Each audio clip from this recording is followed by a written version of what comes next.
It's a conversation no adult child wants to have with their parent. How will you know when it's time to give up your car keys or family home? What are your wishes for when you can no longer live independently?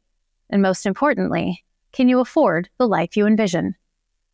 With a decades-long career in healthcare finance, Dawn Crump knows her way around a medical bill better than most.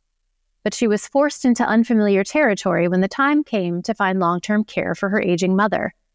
She shared her story with me recently, as well as some advice for others in her position.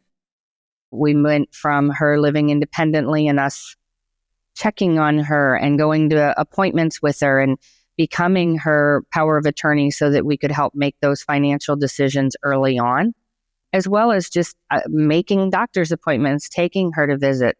So that felt like the easier part, but it was still something that takes time.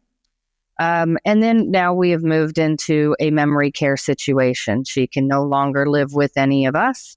We have exhausted all of her retirement funds, all of her savings. And so now we're going through the process of applying for Medicaid. People might be listening and saying, I don't need to worry about Medicaid. I've got Medicare. I've got great coverage. What should they know? Medicare and managed care can provide great coverage for your overall care, but what it doesn't cover is long-term care in most situations, right? And especially in these longer-term memory care type situations. And so you can't depend on that.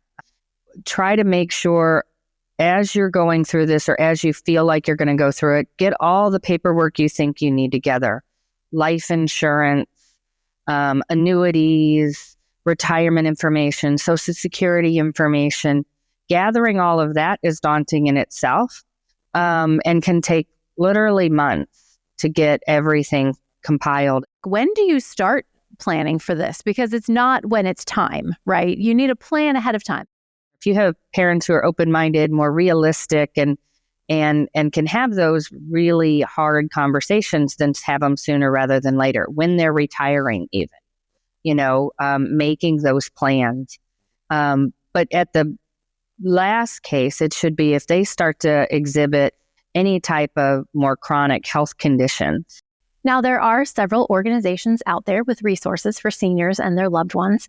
AARP is one, and of course, you can visit Medicare.gov and Medicaid.gov for information on those programs.